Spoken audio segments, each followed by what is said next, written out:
Live debate में गोदी media और उसकी चहेती एंकर चित्रा त्रिपाठी को ऐसा तगड़ा जवाब मिला कि मैडम तू तड़ाक पर उतारू हो गई। नेपाल विवाद पर मोहतरमा डिबेट कर रही थी।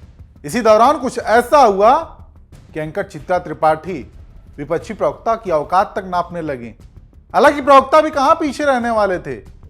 जवाब देना शुरू किया तो मैडम का पारा हाई हो गया। कांग्रेस पार्टी में अपने महिला प्रवक्ताओं के लिए इस्तेमाल कीजिएगा। किसी नेशनल चैनल पर बैठकर उसकी एंकर को तू तड़ाक नहीं बोलेंगे आप।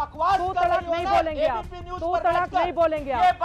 तू तड़ाक नहीं बोलेंगे सुरेंद्र राजपूत जी। इतनी हैसियत नहीं है कि आप मुझे तू तड़ाक बोलें। अपनी हैसियत में रहकर बात कीजिए। शुरुआत चित्रा त्रिपाठी ने की ये बोलकर कि शर्म आनी चाहिए आपको, और इसी का उत्तर देते हुए जब कांग्रेस प्रवक्ता ने जवाब दिया कि शर्म तो तुम्हें आनी चाहिए, तो मैडम विक्टिम कार्ड प्ले करने लगी। प्रवक्ता ने तुम्हें शब्द बोला, लेकिन मैडम को चूंकि विक्टिम कार्ड प्ले करना था, इसलिए इन्होंने तू तड़ाक वाला कार्ड खेला। शर्म नहीं आ रही है सुरेंद्र राजपूत जी आपको? बिल्कुल लिखा। अरे मैंने शर्म आनी चाहिए तुम्हें चित्रा त्रिपाठी। एक सेकंड, ये तू तड़ाक की भाषा कहीं और बोलिएगा। चीन के यारों को तू तड़ाक की भाषा कहीं और बोलिएगा। बिल्कुल, ये तू तड़ाक की भाषा कहीं और बोलिएगा। ये तू तड़ाक की भाषा कहीं और बोलिएगा।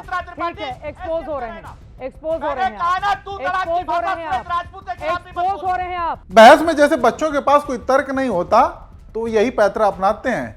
एक ही बात को रिपीट करते रहो और सामने वाले को बोलने मत दो। यही मैडम चित्रा ने भी किया।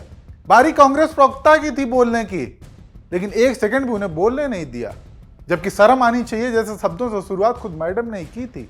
जिसके बाद प्रवक्ता भी कहां पीछे रहने वाले, मैडम को चाटुकारिता की याद दिलाते हुए लपेट दिया।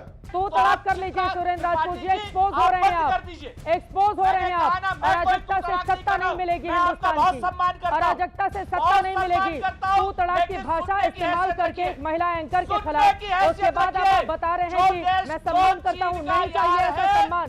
देश का सम्मान सबसे पहले है, देश सबसे पहले है सुरेंद्र राजपूत जी। अटल बिहारी वाजपेयी की वो लाइन याद रखिए, नेता आएंगे जाएंगे, सियासत होती रहेगी, लेकिन देश सबसे पहले रहना चाहिए। सुरेंद्र राजपूत जी अपने दिमाग में भर लीजिए इस बात को। दरअसल विवाद इस बात पर शुरू हुआ था कि सुरेंद्र राजपूत ने एक ट्वीट किया था जिसमें लिखा था कि चीन के दोस्त प्रधानमंत्री जो कि नेपाल के, उन्होंने इस्तीफा दिया, अगला नंबर आपका है। इस ट्वीट का संदर्भ जहां तक इस बात से था कि जो हाल में पीएम मोदी की चीन के प्रति नजदीकी देखी गई है, वही चीन जिसने भारत को नुकसान पहुंचाने के लिए दुश्मनों की मदद की। ऐसे में कांग्रेस प्रवक्ता का कहना था कि जो चीन का यार है वो देश का गद्दार है। इस बात से मैडम को इतनी मिर्ची लगी कि मोहतरमा हैसियत देखने पर उतारू हो गई।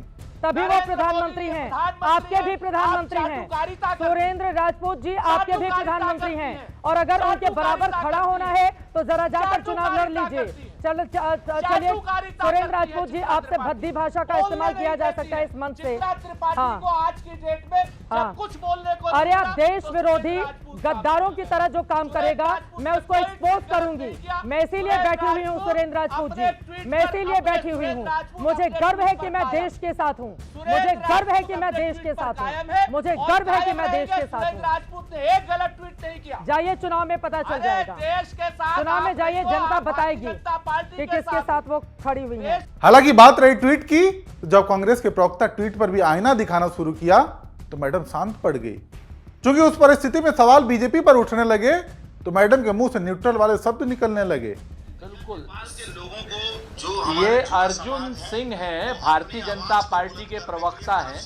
अगर आप इनके ट्वीट को सुन लीजिए एक बार, और आईएनएस को दिया है इस चित्रा जी, ये स्पष्ट रूप से कह रहे हैं बंगाल, पश्चिम बंगाल यानी हिंदुस्तान में नेपाल जैसी अराजकता होगी तो मैं उसका साथ दूंगा। ये भारतीय जनता पार्टी के एमपी हैं। अगर आपको नहीं क्या नाम वो हो रहा है तो आप मेरे इस ट्वीट को भी एक बार जरा देख लीजिए। हाँ, अगर आप बोल रहे हैं तो आप मैं इस चीज को लानत भेजती हूँ ऐसे एमपी को। मैं आलोचना करती हूँ उनकी, अगर वो इस तरह की बातें कर रहे हैं तो। आप लानत मत लोकतंत्र भेजिए। में चुनाव में जाइए और चुनाव जीतिए। सुरेंद्र राजपूत जी जब मिलेंगे ये नेताजी सांसद जी, मैं उनकी क्लास लगा दूंगी। डिबेट का पूरा माहौल गरमाया हुआ था। प्रवक्ता कहीं से भी कम पड़ते हुए नहीं दिखे, लेकिन चूंकि मंच मैडम चित्रा जी का था, जैसे संसाधनों में वो थोड़ा ऊपर थी। किसका माइक कहां डाउन रखना है और कहां अप, ये उन्हीं के हाथ में था। बाकी अब जब इतना कुछ हो रहा था तो मैडम विक्टिम कार्ड खेलना कैसे भूल सकती थी। शुरू खुद किया लेकिन जब ठीक वैसा ही उत्तर सामने से भी मिलने लगा तो मैडम को महिला महिला की याद आने लगी। एक नेशनल चैनल की महिला एंकर से बात कर रहे हैं आप, एक नेशनल चैनल की महिला एंकर से बात कर रहे हैं आप। इन गोदी एंकर्स की यही फितरत बन चुकी है, बीजेपी प्रवक्ता से ससम्मान बात करना, शांति से, मानो किसी मित्र से चाय के टेबल पर बात कर रहे हो। सरकार बीजेपी की है, लेकिन जवाबदेही तय करते हुए बीजेपी प्रवक्ताओं से नहीं बल्कि विपक्षी प्रवक्ताओं से सवाल जवाब किए जाते हैं। और ऐसे में जब विपक्ष का प्रवक्ता आईना दिखाने लगे तो विक्टिम कार्ड प्ले करने लगते हैं। खैर, इन सब पर आप दर्शक क्या सोचते हैं? अपनी राय कमेंट करके जरूर बताएं।